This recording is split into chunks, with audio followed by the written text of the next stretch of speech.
Got you there with Sean Delaney. I'm Sean Delaney, and on this episode of What Got You There, I sit down with Chris Hauth, who's a former Olympian, Ironman champion, endurance athlete, and coach.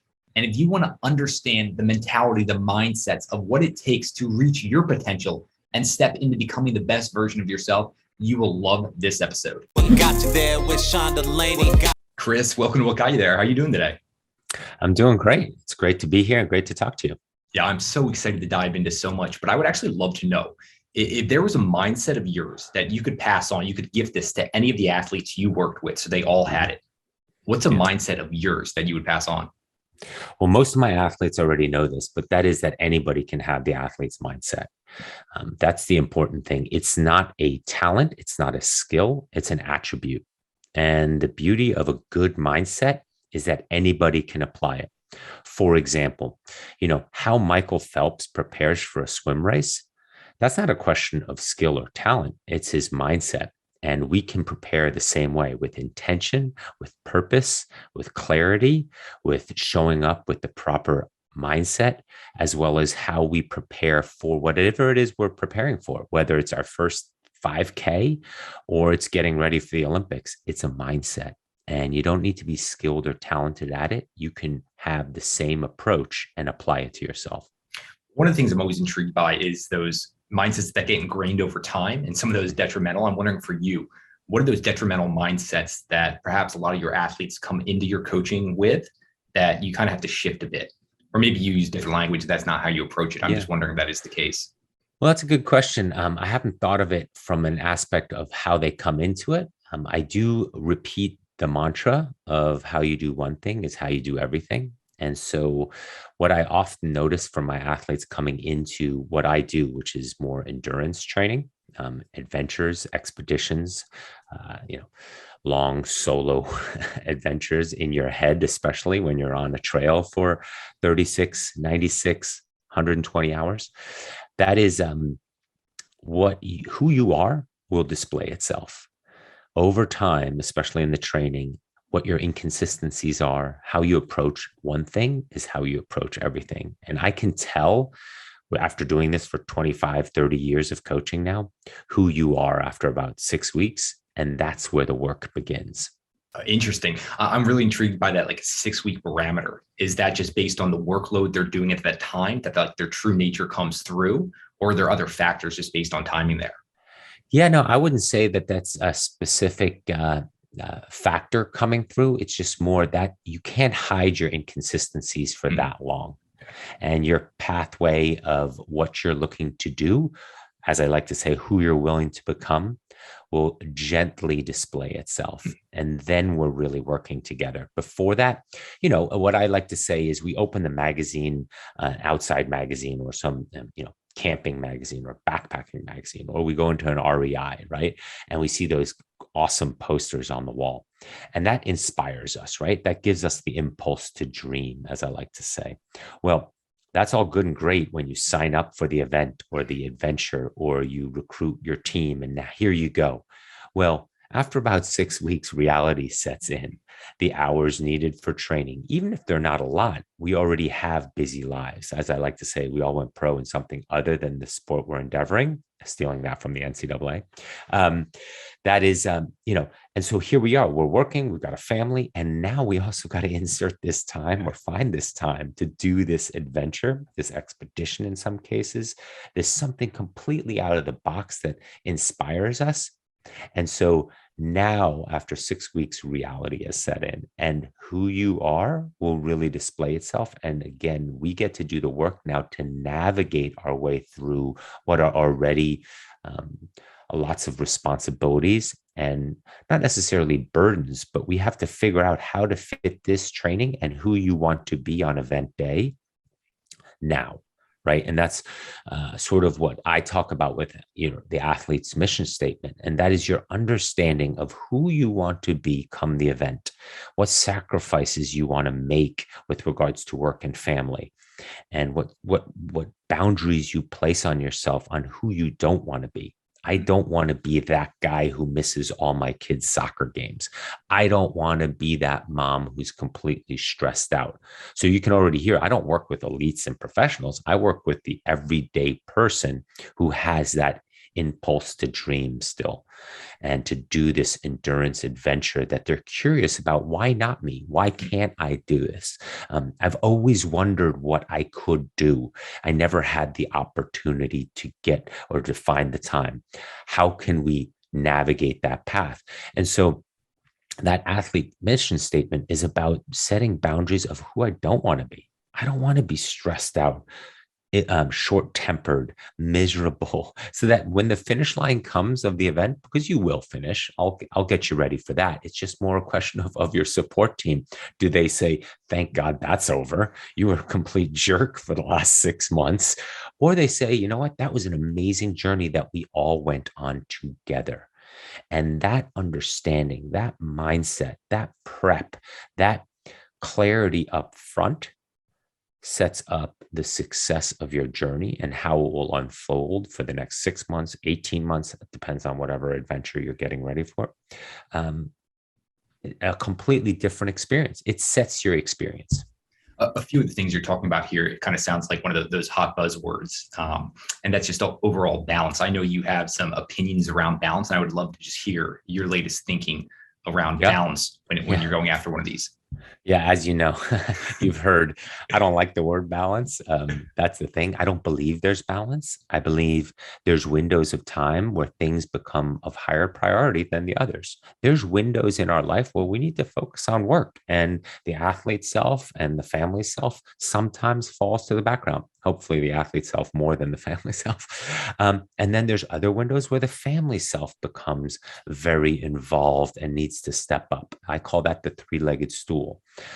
And that's a three-legged stool, and it can't really stand upright and be sturdy if you don't have 3 legs on it. So we want that third leg, the athlete self, what I call personal care, self-care, where you're focused on your own development and growth, which I do and talk about via endurance. Then there's the professional self is one of the legs of the stool, and then the family self, the leg of the stool. Well, if the 3 are in balance, that's very hard to do. That the level, the seating area on top is perfectly balanced. There's times where the work leg of the stool is longer and the family and athlete self of the stool are shorter. Doesn't mean you can't sit on it. It's just that there's different priorities. Trying to balance it perfectly all the time turns what I call it into a transactional experience, meaning I'm just doing this because I said I would do it, not for the joy and the curiosity and the passion for why I've signed up for this in the first place. And that spills into our family self. Now that's transactional. Well, I need to pay it. I need to sit here at dinner. I need to spend time with my children. I need to be at this soccer game. No, we don't want that. We want intentional time. We want to be fully present.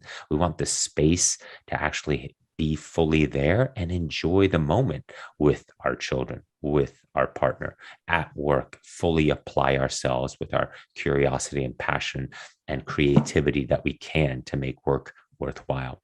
And so trying to balance too much and inserting the puzzle pieces all the time, that when you're looking at your daily calendar and you're going, okay, I can fit that there and I can fit that there and I can do this. And yeah, I did it all today, but did you really? Did you really show up with intention, with a plan, with a prescription of who you want to be? I talk a lot with athletes, and as you can hear, it's a lot of this is about mindset. I talk about switching roles. When Clark Kent goes into the phone booth and changes to Superman, there's a moment there where you get to choose who you want to be. Who do I want to be walking into this meeting? Who do I want to be walking into my home after a day at work, or leaving the other room from Zoom calls to into the kitchen, or whatever it is? But the point is, we can choose how we show up in every one of those situations multiple times a day. Who do I want to be for this employee in my meeting now? Who do I want to be as an athlete for this workout now? And that question, that prompting question, really digs into showing up with intention and making our time that we're already sacrificing a lot for worthwhile. And any other insights into the different roles we play? I think about this as transitions, and it's one of the things I struggle with personally, right? Like even even on a day I'm recording a podcast, I literally I still get the same internal feelings I did when I played sports, where it's like game day, and I have a tough time on transitions where a certain event like this. And I'm wondering, is there anything else you have your athletes do that can help with that? Yeah, well, for me, roles are about expectations, right? Who do I see myself being? And if we place those expectations into something that's not in our current reality, then the mind starts playing tricks on us. But when it's within something that we can visualize and something that we can create parameters around, then we can optimize what that is. But if it's not a reality, if it's up and beyond who we can be, meaning, let's say in athletic results, if I'm suddenly going to pretend I'm a runner that I'm not, or I'm a swimmer that I'm not, or I'm a climber that I'm not, then anxiety and uncertainty kick in. And many will say anxiety plus uncertainty create fear. And we don't want those.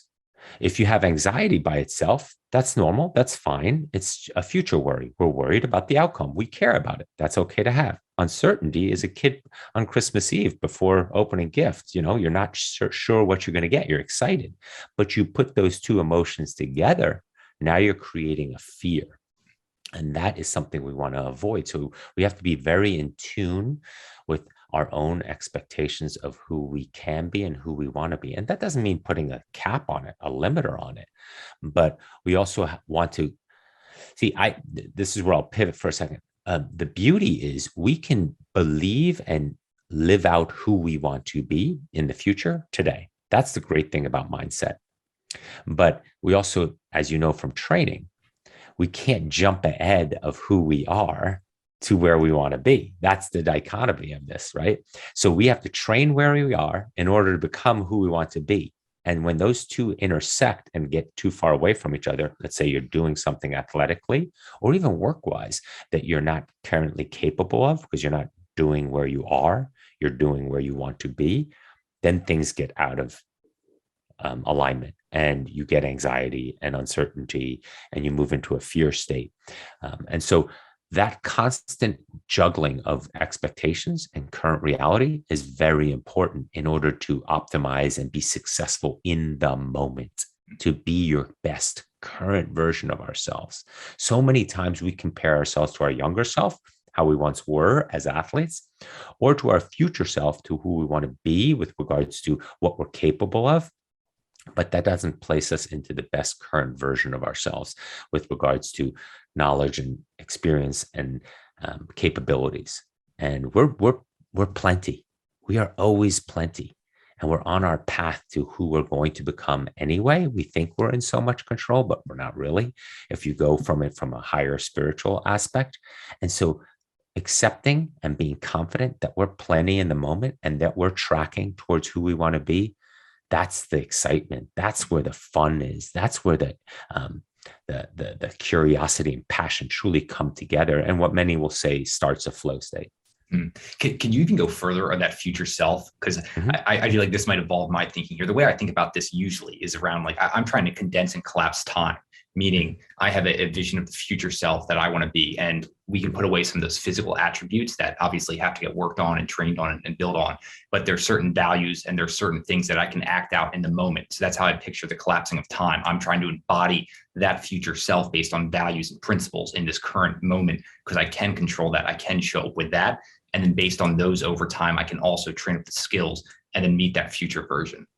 Yeah, that's what many will argue is mental representations, right? If you visualize properly, you're creating mental representations in your mind of who it is you'll be. And when you're not being that, you're out of alignment, and quickly your brain fires differently. It knows because you've envisioned it.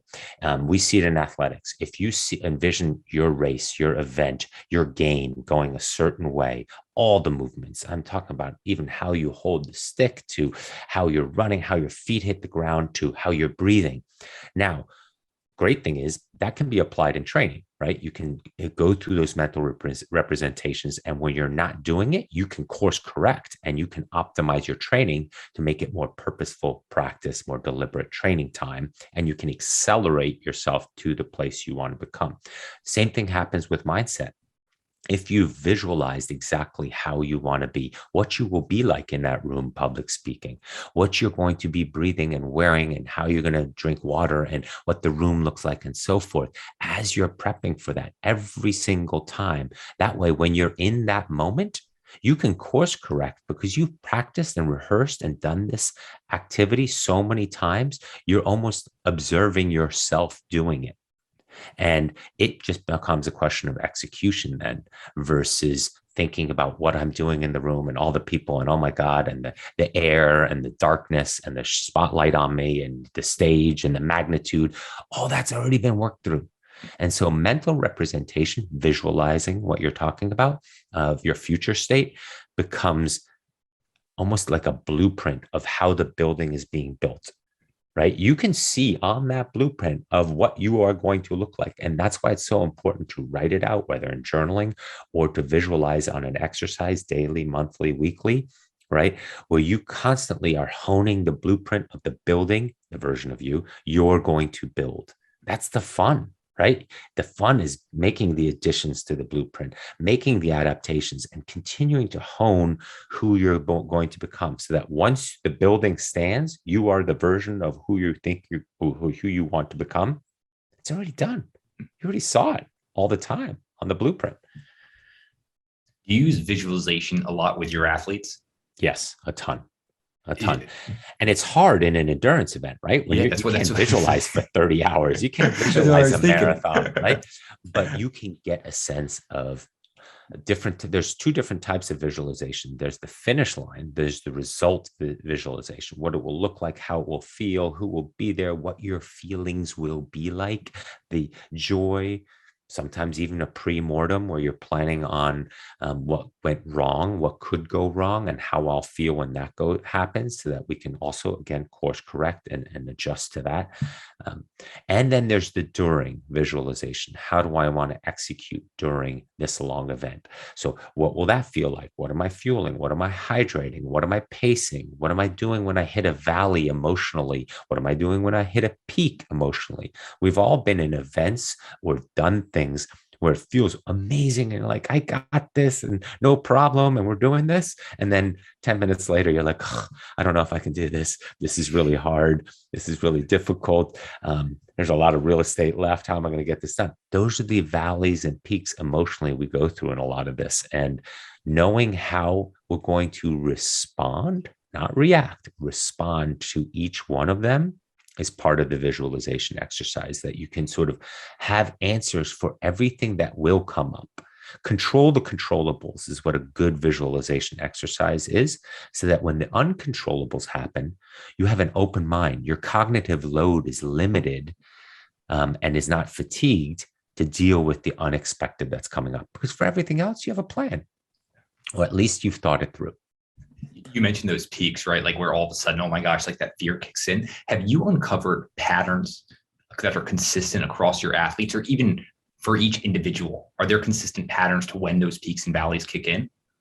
A lot of times it's fueling and hydration, right? Really? So yeah, just the mental fueling fog is that a comes big from thing. that?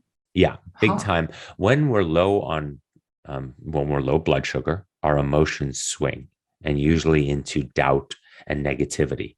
It's your classic Snickers bar commercial, right? Yeah. Where they give them here, have a Snickers bar, and boom, the person returns to normal. Very similar, right? And you go through those peaks and valleys. So the first thing I say, fuel, that they eat something when you're feeling crappy, or you're doubting your abilities or your capabilities, right? And then usually, I would say 80% of the time, that's enough, because again, they're prepared for the event. We've trained for it. We've gone through that. But the other question then becomes, things like pacing and things like mindset, where it's, what do we need to adjust? And your ability to see yourself, what we would now call like sort of a drone view. How am I doing? You do a body scan and question, you go through a checklist of things.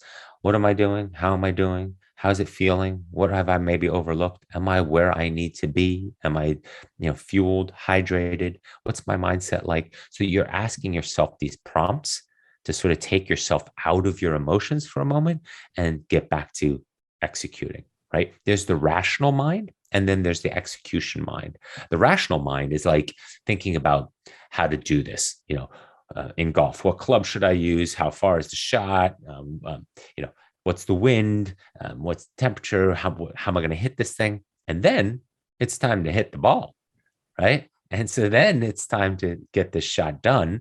And then you need to go back to thinking, all right, I got this. I can do this. I practiced for this. I've trained many hours for this event.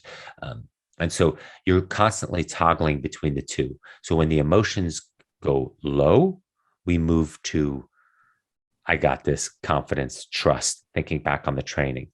When the emotions go high to positive, we go back to, all right, let's think about execution, strategy, all the things I'm doing. So you're constantly balancing between the two. Is that more of an intuitive sense that gets built up over time? Or can beginners, novices, can they tap into that rather quickly? Or is that just something that just takes time? Well, it definitely helps with the training and the simulations that you do and training time and endurance events, because you have that time in your head out there by yourself. Yeah. You're constantly evaluating your emotions and you build up that muscle for sure.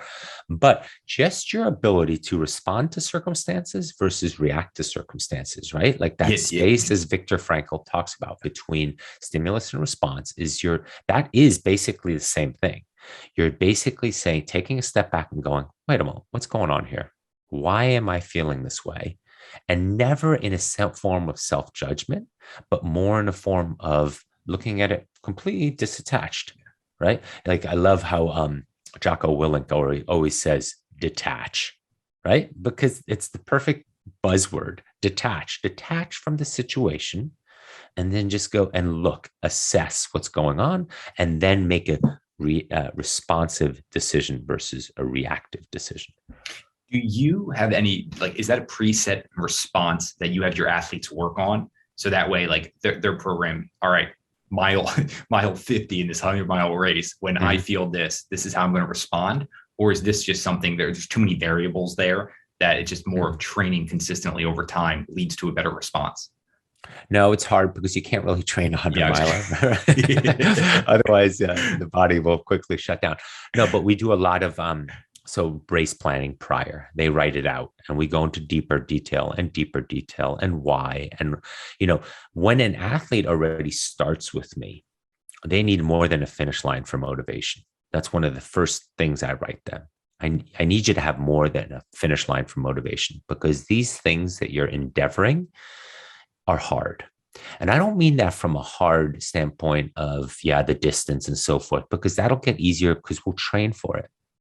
What you need is a deeper motivation in order to get up at 4:30 in the morning to train before the kids get up and you have to go to work. The rainy days, the consistency over time to get ready for an endurance event when you don't have all the time in the world because you have a job and a family. And so you have to carve out these windows of time, and that requires more than motivation. It requires a deeper why. It requires what I call drive instead of motivation. Motivation lights the drive log, but it doesn't necessarily keep going. Motivation is fickle. It runs out. Whereas drive and deeper questioning of why I'm doing this, that comes from a deeper source within us. And that is understanding, well, why do I want to do this? What is the spark that I'm lighting here? Where is that flame going to keep burning when I need to swing my legs out of bed in the morning at 4:30 on a Saturday? Or for example, me, I have to run tomorrow. I have calls as of noon, right? And so I got to get in a 30-mile run before noon. So I got to get up at 4:30, have breakfast, be on the trail by 6 a.m. It'll be dark. And I'll run for about 6 hours, 5.5 hours. Not because I have some sort of finish line for motivation. It's because I want to do the best that I currently can. I want to find out what that potential currently is, who I can be again. There we are again with that, who I can be. And so that's why we do what you already heard, the athlete's mission statement, to create the parameters around who I want to be, but then also find out why you want to be what you want to be. And go further on that. Yeah. Yeah. It's the classic. Well, if you're going to have a goal, understand who you're going to be when you achieve that goal. Lots of times we strive for something. And then when we get there, we're like, I didn't really think this through well enough of who I've become. And so having a deeper understanding where that comes from, and it's fine. There's times where it's just like, you know what? I love the validation of finishing a race. If that's the deeper, darker secret around it, right? We all have a shadow side. And from that, sometimes it is ego boost. But I believe, and I've seen with athletes over the last 25, 30 years, that when they have something deeper than ego, there's a source of energy that lasts way longer and provides a lot more power and is a lot more inspirational. Because in this training, consistency over time, not a lot of hours, but consistency over time, since once again, we don't have a lot of hours, you need a deeper source of energy, and you never want to ask, why am I doing this? How many times do we, especially in athletics, do we wonder, why am I doing this? And if you're asking that question, you're on the ego plateau. Yeah. And if we answer that question deeper, then we never ask that question. We have an answer for that. We don't even ask that. Why am I doing this? And here's the cliche. You'll like this one. It's so often the first response is, well, I want to be a good role model for my children.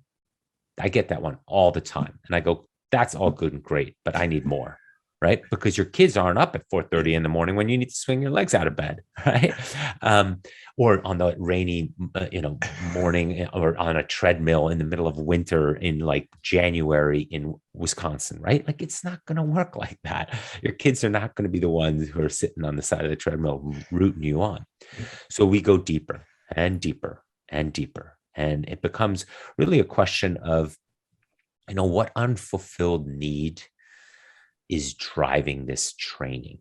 What unfulfilled need that you can identify, hopefully, and maybe with my help, are we identifying that's going to propel you forward? And it's fine, whatever it is. Trust me, over the last 25 years, I've come across all kinds of really heartbreaking, difficult stories also. But if they have their outlet via endurance training in order to have this conversation with themselves, to open those doors into their psyche and what's been repressed, while they're out there in those deep, dark moments of 36-hour, 40, 96-hour event, that's good, because you need to express what you repress.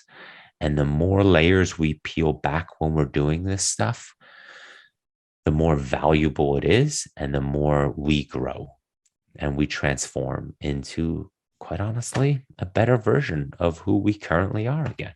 Yeah. How long has that been the drive for you? I mean, I know you started swimming when you were 5. I mean, 2-time Olympian, like, your athletic background's ridiculous. Yeah.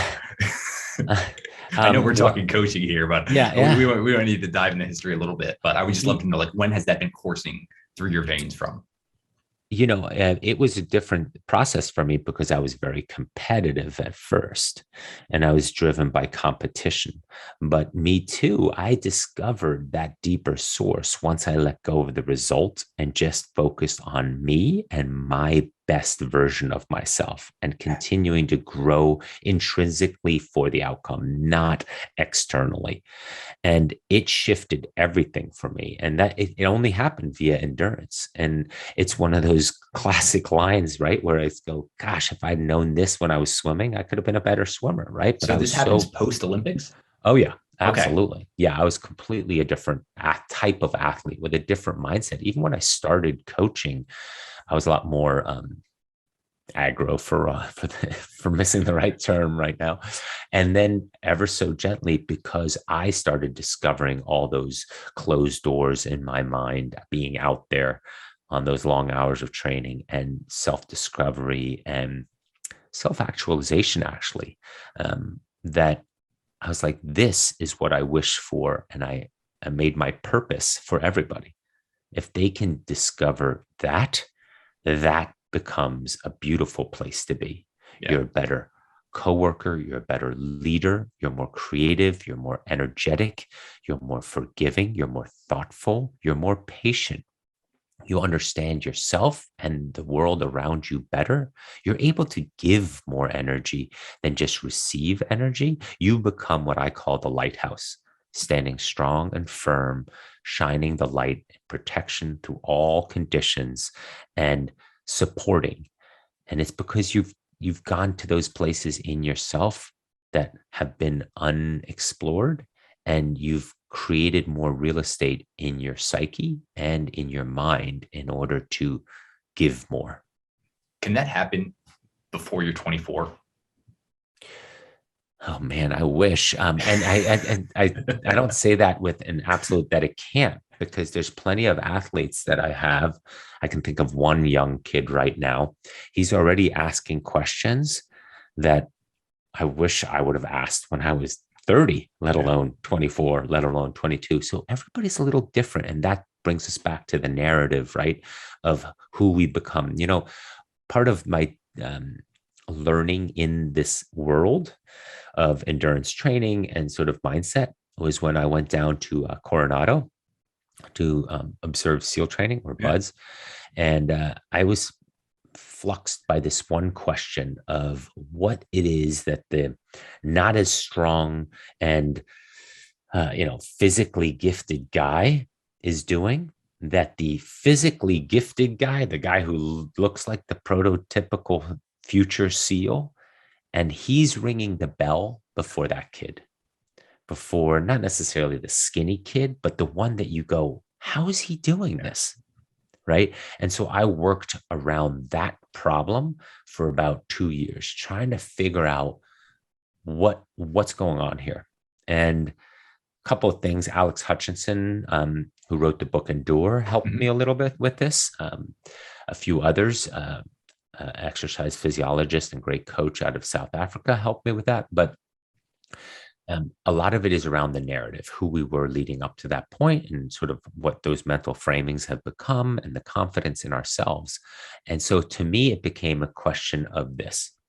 If I, let's say as a swimmer, I'm using, let's say Michael Phelps's example now, or even from a lacrosse standpoint of yours, if I took the best lacrosse players, the most talented, the strongest, and also mindset aspect, and put his head on your body, what could he do with your body? Not just the delta between what you're doing with it and what he could do with it.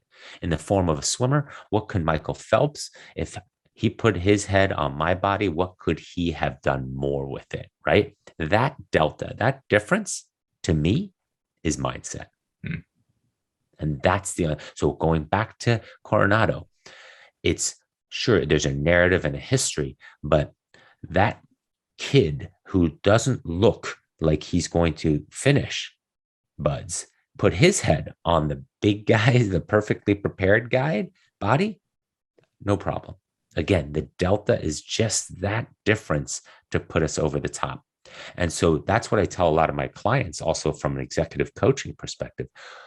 It's all in what you do above your shoulders is how that's the delta of what mindset can create. And we all come into it with this narrative, with this past history. But I like to say, we have no obligation. There's no written contract. It says it nowhere that we have to stick to the story of who we were 5 minutes ago, right? We have the ability as humans to craft a new reality within 10 seconds from now. And to be, like you were saying before, start visualizing who we want to be and start living that out in the now. And continuously creating, as Jordan Peterson says, putting our potential over our current being. Constantly living. Yeah. No, this literally lights me up inside because I wish more people could embody this, right? Like you mentioned the past, that is history, right? There's a bunch of all these little random pieces. And a lot of people, unfortunately, think that these pieces are going to be assembled the exact same way moving forward. And we forget that those pieces can be reshuffled and we can put them into a better position moving forward. I just wish there were so many people who could see that and then step into that. Why do you think more people don't? I think they give those voices too much. They have too much fear, or they give those voices too much credit. And what I mean by that is, this is a classic psychology approach that I can't think of the name anymore, but accepting those voices at the table of of all the things you're going through. What I mean by that is that they get a voice. My doubts, my questions, my negative voice on my shoulder, my fears, my trauma, my past stories, they're all here to serve me in some way. They're here to protect me. They're here to guide me. They're there for a reason. And I thank them for their service. But that doesn't mean they dictate the path. They're just an input. And when they sit at the conference table, at the round table, at King Arthur's round table, they're my cabinet. They're my staff. But I make the executive decision. They're there. Hey, I'd like to raise my hand. I think in the past, you've been hurt by the scenario before. You've been let down. Your confidence has been shattered by the last time you did this. FYI, just saying, be careful here. Well, great. Thank you. Thank you. I appreciate that input. I'm still going to move forward. Or, you know what? You're right. Let me factor that in and proceed cautiously. Our emotions are here to serve us. They're not the answer, or they don't tell us what to do. And that's part of that respond react. We have that moment to sort of go through and go, what am I feeling here? And why am I feeling it? Okay. Makes sense. And the key is to not shut the door on them. Again, repression, right? If you repress it, it's going to come lurk its ugly head at some point. It's going to keep knocking on that door. And you can look through the looking window and be like, yeah, nope, not here. But it's eventually going to start banging the door harder and harder. And so that's what I tell a lot of my clients is use all the skills and faculties and stories and narrative and past history to your advantage and then proceed. Don't let it pull you down. Make it work for you.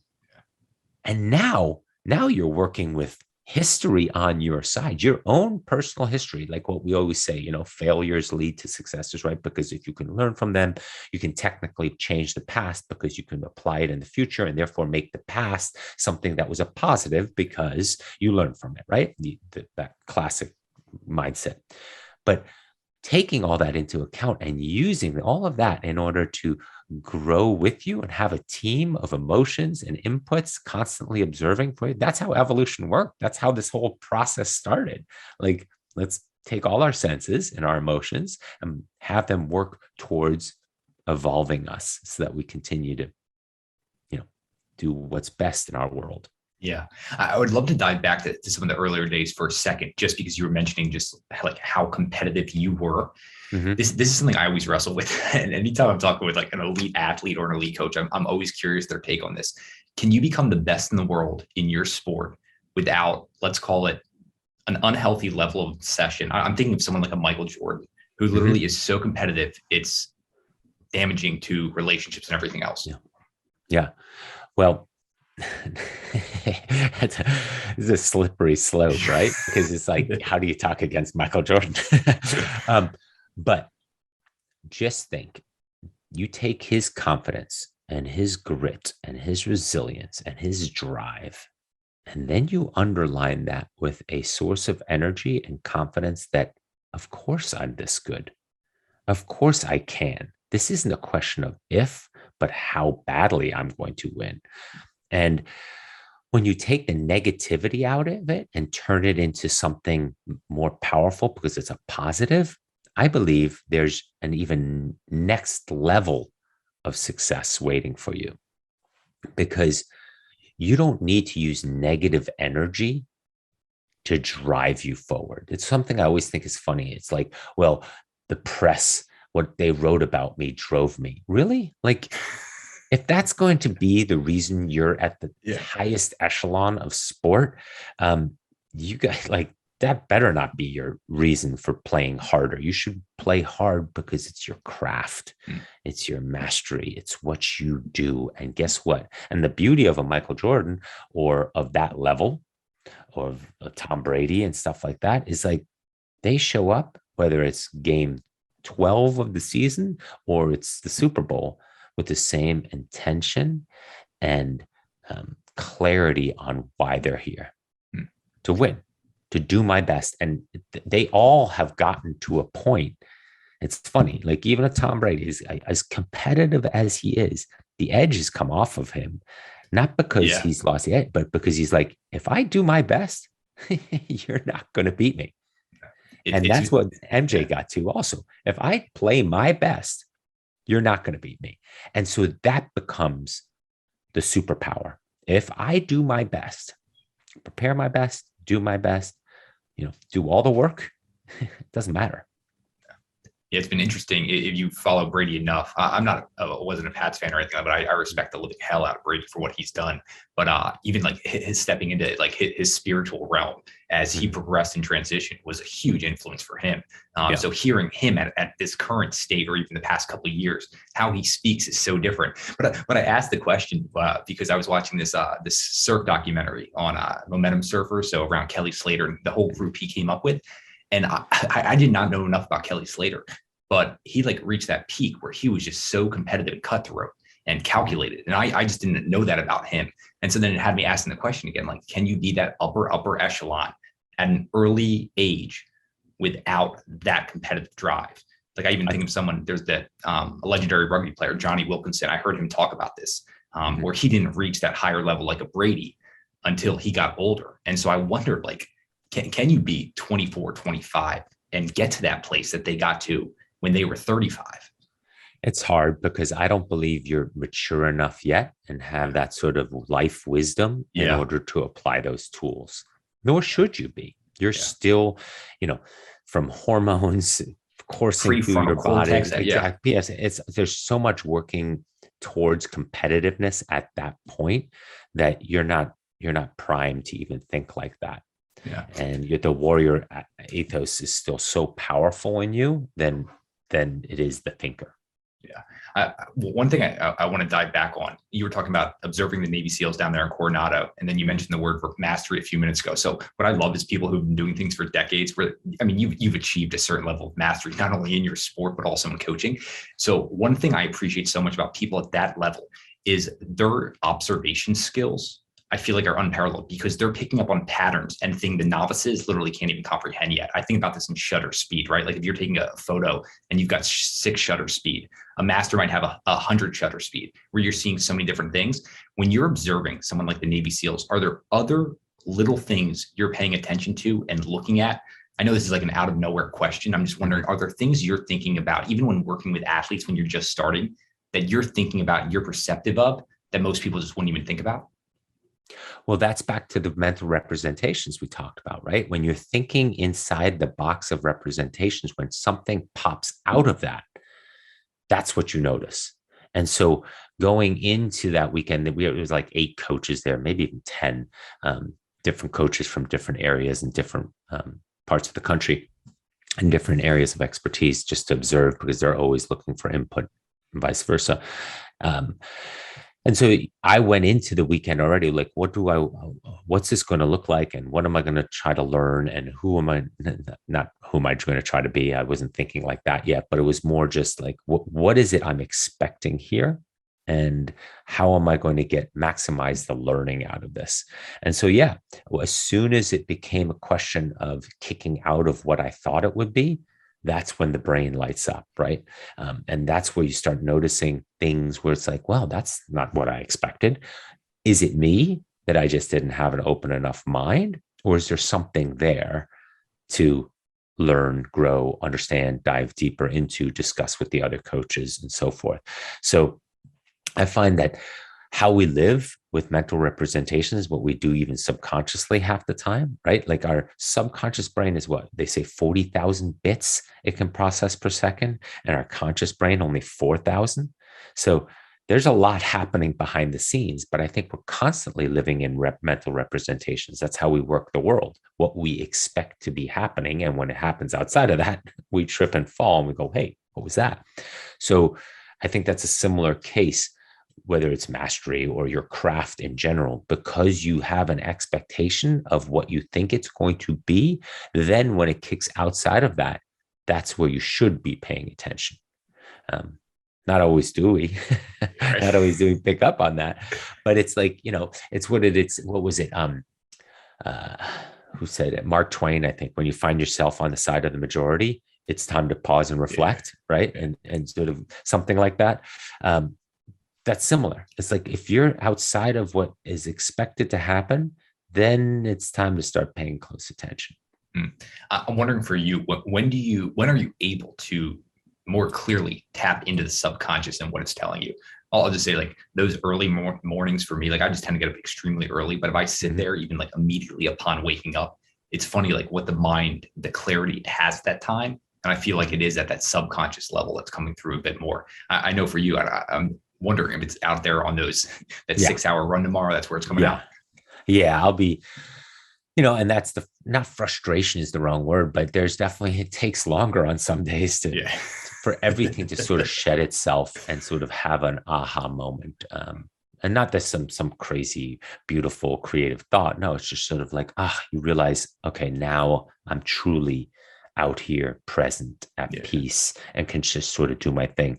But I'm a morning person too. I wake up and journal for a good 30 minutes every morning. I would say most mornings. Yeah. What is the actual journaling process? Are you just free flowing ideas out or prompts? I recap my day, the previous day. And then from there, I go through some prompts of who do I want to be today? What roles am I playing? Athlete, self, father, leader, supporter, friend, because I sort of know what the day is going to bring. So let's say, for example, today, this morning, work, self, leader, call with my assistant coaches, things like that. So leader, self, who do I want to be in that? Then I went to swim. So that's my athlete self showing up, right? So how do I want to show up there? What's today going to look like? And the fun in swimming, and I'm sure in many other sports, is that only in masters athletics do you really get into this, but in swimming, you find out the workout once you get there, right? And it's like a track workout with a track coach being at that. You get there and you see what's written on the board. So you can't necessarily think about what the workout is and how you want to execute the workout, but it's more your attitude again, your mindset. How do I want to show up today? I don't just want to show up. Showing up to me is rationalizing. Yes, thank you. Finally, someone see the same thing. Everyone's like, life is like 90% showing up. I'm like, I've shown up for plenty of things and I stuck at mediocrity the whole time. Exactly. Showing up is a B minus. Yeah. And there's a lot of potential left on the table. Showing up with intention, with a clear plan of why you're there and the attitude and the mindset. Now you're optimizing. And now you're really going to accelerate your progress. It's really that simple. And if I'm going to be here, I'm going to do it right. And I'm going to show up with intention. So I play that role.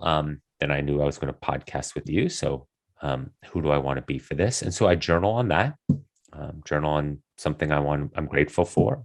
Something I need to let go of is something I journal a lot on. What's carrying on in me?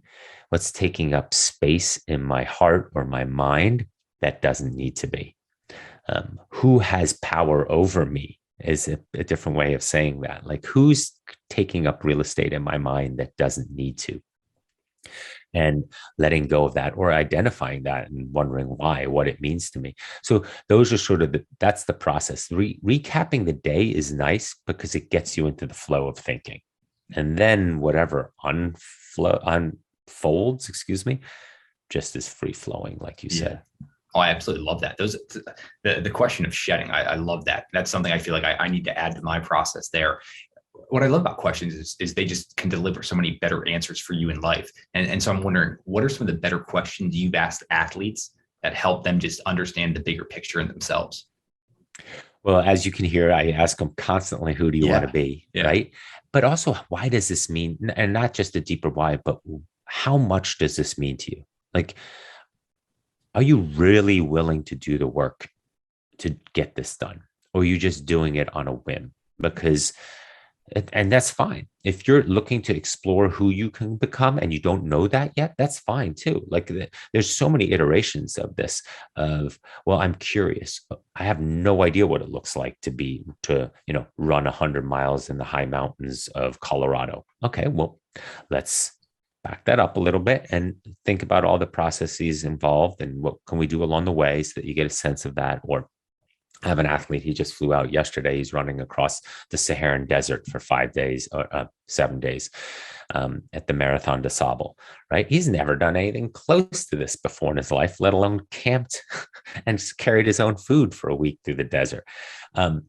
So we went through many simulations and iterations of that. And so it's a question of guiding them to recognize what is becoming important to them. Because in this process too, of adding the endurance adventure to your life, you also see what's important to you.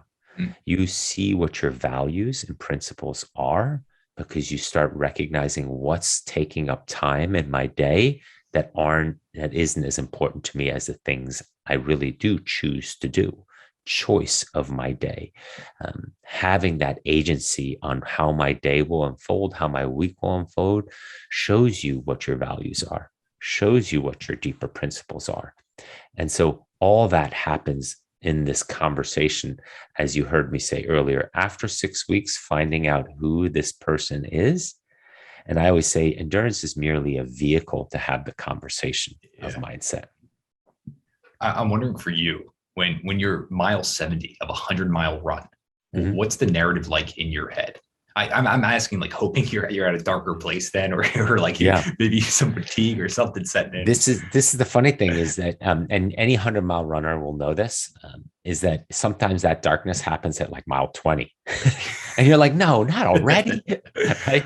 But I mean, also those experiencing it know that it passes, right? So sometimes you're feeling your worst at 25, and you're like, I have 75 miles to go or more, and depending on how long the race is, or the event is, I don't like to call them races as much, because you're not really racing; you're surviving your way through 100+ miles through the mountains. Yeah, I'm not an endurance athlete, so the language here, please forgive me. No, I call it race all the time too, but so. It's difficult for all of us. It's not like suddenly, this becomes easy. Maybe for the elites who are runners all their lives and they're just sort of prancing through the woods for 14, 15 hours. But for those of us, it takes 24 to 36 to 90 hours to do some of these big multi-day stage races it's evolved over the years. In the beginning, it was like, I still have 30 miles to go, like you said, with the 70 miles. And this is miserable, but just sort of stay here. It won't get worse. Every step gets you closer to the finish line. Keep putting one foot in front of the other. It's evolved now to, this is exactly where I want to be. This is why I signed up to do this, because I want to be on this edge. I'm familiar enough with the difficulty of the edge that I like being there, because only there on the edge do you learn the most about yourself. I want to hear you go. I love this concept. It's a thing like I try to get to, where I feel like most times we try to push off like that horrible place, right? Like that deep, dark fear cave. And coach me through this here, because I'm trying to collapse that timeline as quick as possible to get there, to almost find the joy in that moment. Is that like the wrong approach? You can't force it. You can't force it. It comes. It's like the muse. The muse shows up when it's time. It doesn't just, you can't go searching for the difficult moments, because they come at different times. But you have to, and we always do recognize when it comes. I mean, once you're in it, once you're in the deep misery and you're questioning yourself and your capabilities, it's sort of like this aha moment.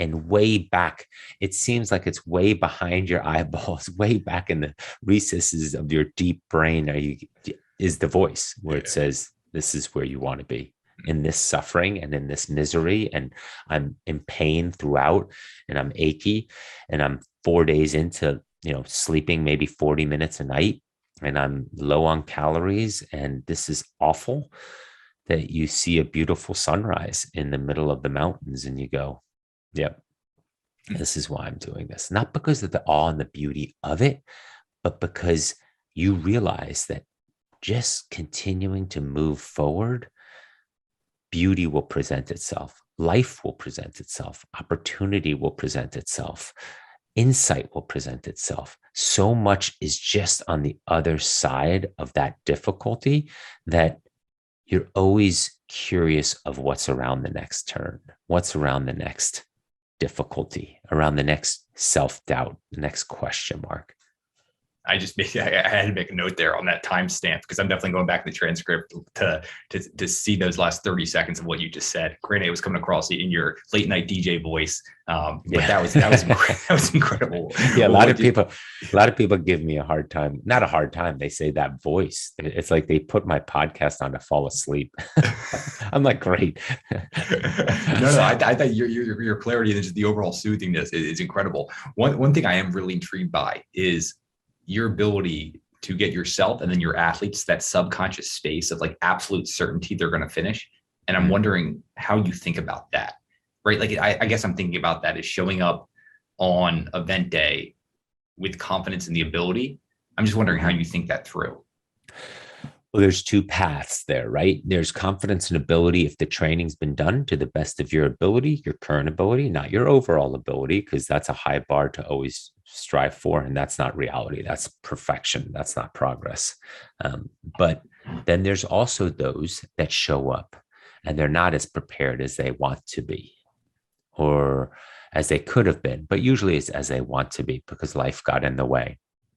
And as I said to a client a couple of weeks ago, before he did Ultraman, I said, never defer, never defer.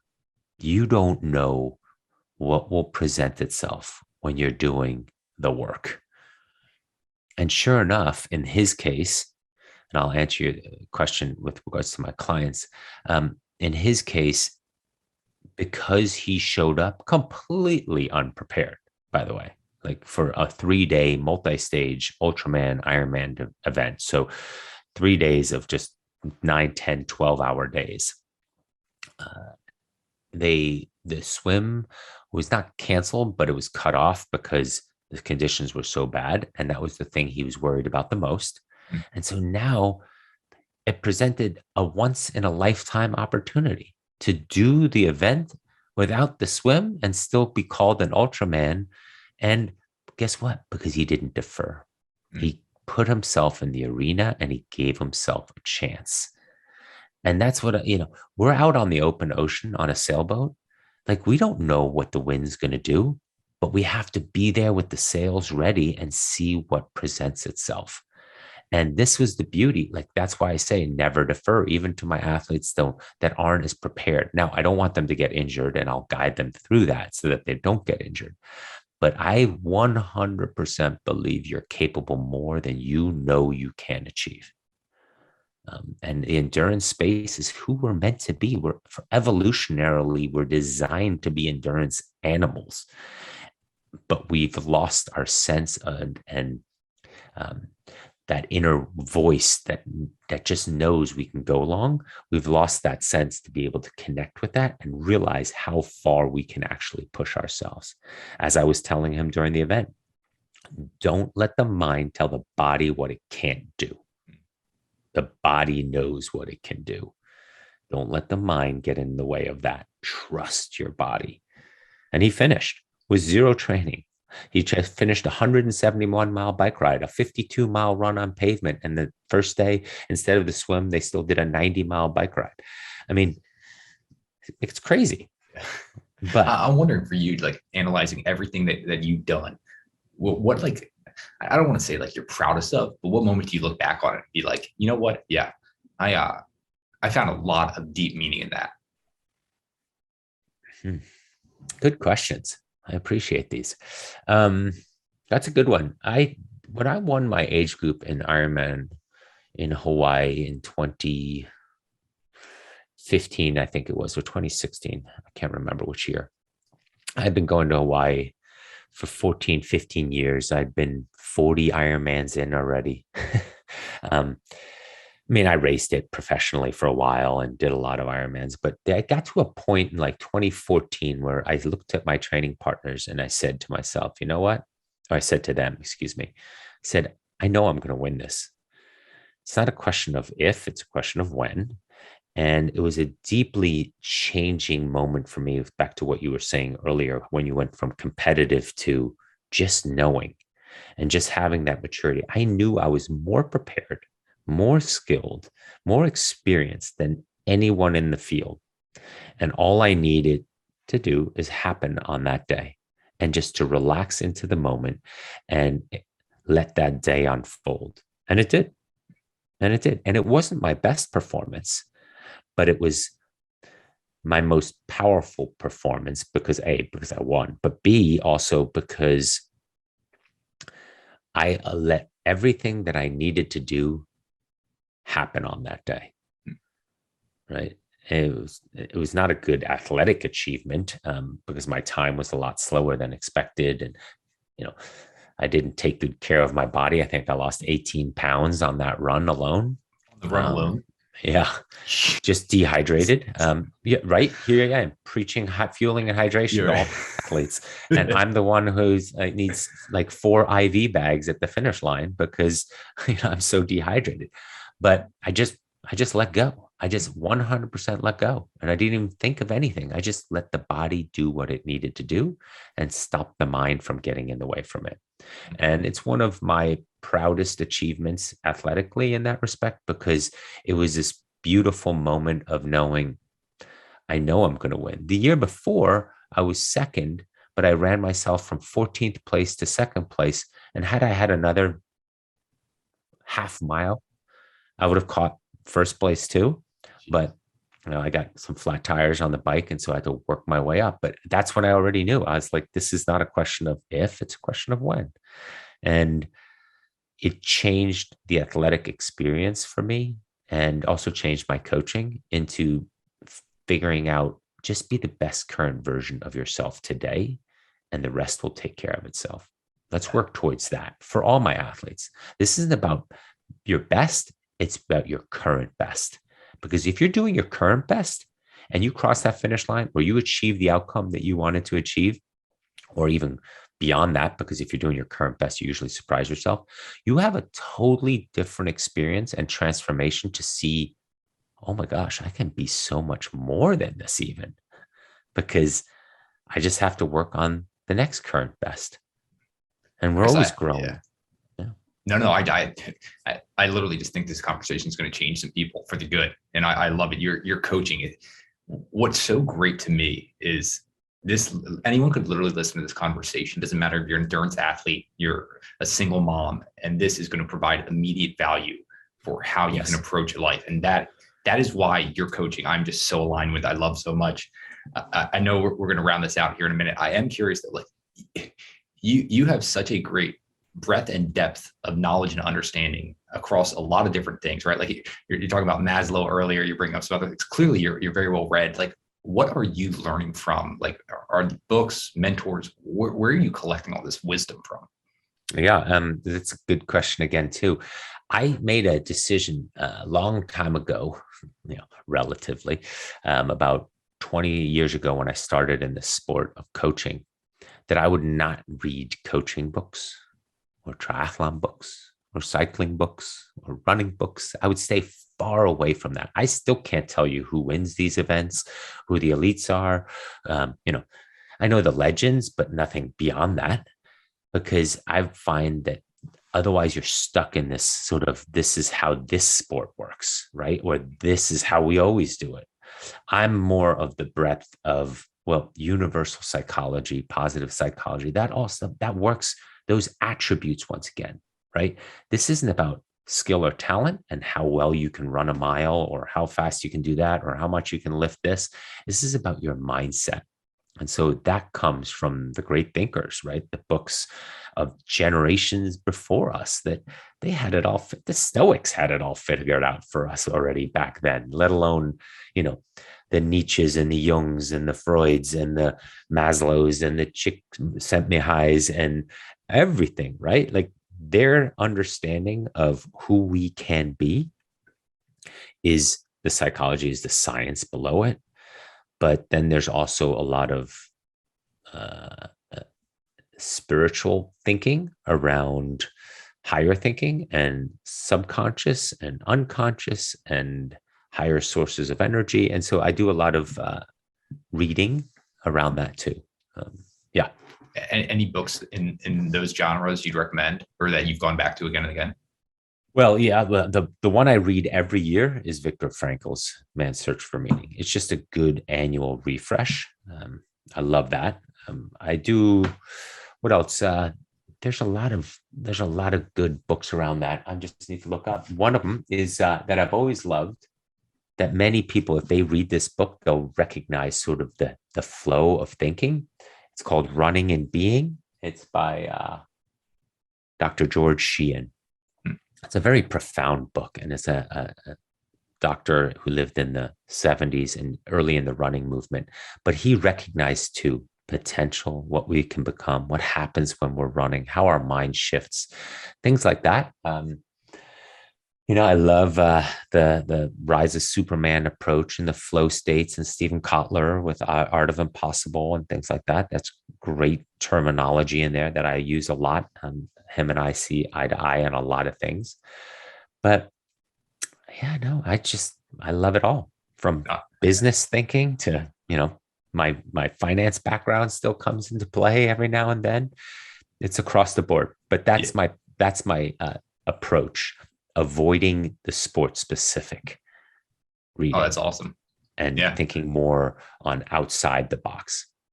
Very cool. Chris, this has been awesome. I'm just going to round this out with just a couple ones I'm generally really curious on. Yeah. For you, what has been the most impressive endurance feat you've ever seen a human do? Is there one for you that you still are like, that was just insane what that person did? Yeah, there's some fun things. I mean, I love the Olympics. I love because to me, an athletic feat, if you think about it through and through, being able to show up on one day, once in your life, to do the event that you have trained for and put all the marbles in. You can't show up tomorrow and do it again. You can't, it has to be that day. So much has to be fine-tuned to that. So there's a lot of those, amazing swimming events, amazing running events. That's the difference with endurance, is that you can sort of settle into finding your day. So of course, there's been some incredible achievements in the endurance world. But when there's an opportunity to pull out and show up next year, it's different, right? But doing it that day, like what we talked about, whether Tom Brady to, MJ in the finals, you have to do it here and now. It's game 7. Or that to me is, again, that's just the mental game, right? You have to show up so strong. Your body knows what to do. And now, it's not a question of listening to your mind. Add the mind to this component. Let the two work in harmony. So you're operating at a higher level, again, flow state, that those are more impressive to me. Where you just wow, with that pressure on you, even golf, right? The mental strength of golf to do something so skilled, so patient on that day with 25 people chasing you, let's say even more with regards to sometimes they're tied and score with you, and to have the mental strength in that moment to hit that putt or hit that shot without error, without flaw. It's unbelievable. It's so much fun getting to hear your perspective and how you think these things through. If you could work with anyone, I'm not thinking of an endurance athlete at all. I'm wondering if it's an athlete in another sport or a business titan or someone like that. If you could work with any one person, who would you just love to do that with? That's a good one. Of course, the Steve Jobs example is always a great one, because his thinking and his creativity and how he thought outside of the box, I love that. But that's no longer possible. It's hard to think of somebody. I've worked with so many amazing people, and here's what I'll say though: some of the most fascinating, meaningful, powerful athletes are the ones that I started working with them, and they just developed into that person. I like to always say, there's athletes with the most potential and the least potential. And people might go, oh, what kind of a pompous thing is that to say? I find those that are already elite athletes, professional athletes, they have the least potential. Their ceiling is not far away, or how much they're going to grow is a very small percentage.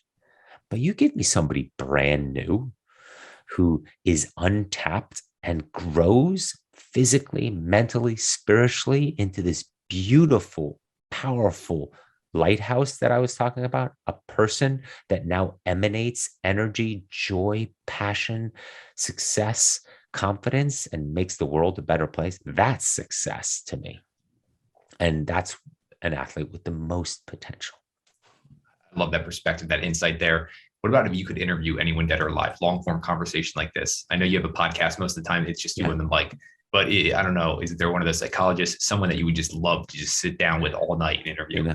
This is an easy one because this one I always have an answer for. And it's funny. I could probably just call him up, Lance Armstrong. Yeah. Yeah. There's something about his story, about his mindset, about how he came crashing down, that there's a psychology and there's something deeper there that I'd love to have a deeper conversation around. Not that he would ever open up like that, because this is truly personal stuff.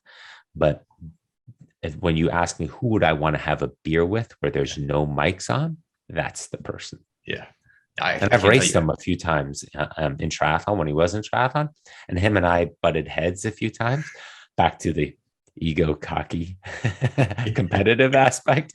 But I think he's changed, and I know I've changed. So I think it'd be a fun beer to have. I can't tell you how many hours of interviews I've watched or listened to of his. I'm fascinated with him. So if that ever happened, that would be a fascinating conversation. Chris, this really has been awesome. I'm not lying. I think this is really going to change some people. I definitely want to make sure we link the listeners up with you if they are interested in your coaching services, because what you do, you make incredible changes for people in their lives, which is going to obviously impact everyone in their life. And like you mentioned at the outset of this, it's not just professional athletes or anything like that. Mm-hmm. It can be the everyday person. So I would love, mic's open to you. I would love to know where listeners can stay connected, get involved in your coaching services, everything like that. Yeah, most of my information can be found on aimpcoaching.com, AIMP coaching.com. That stands for, AIMP stands for Advancing the Integration of Mindset and Performance. That's sort of the acronym for that. And then I'm on Instagram mainly with as AIMP Coach, AIMP Coach.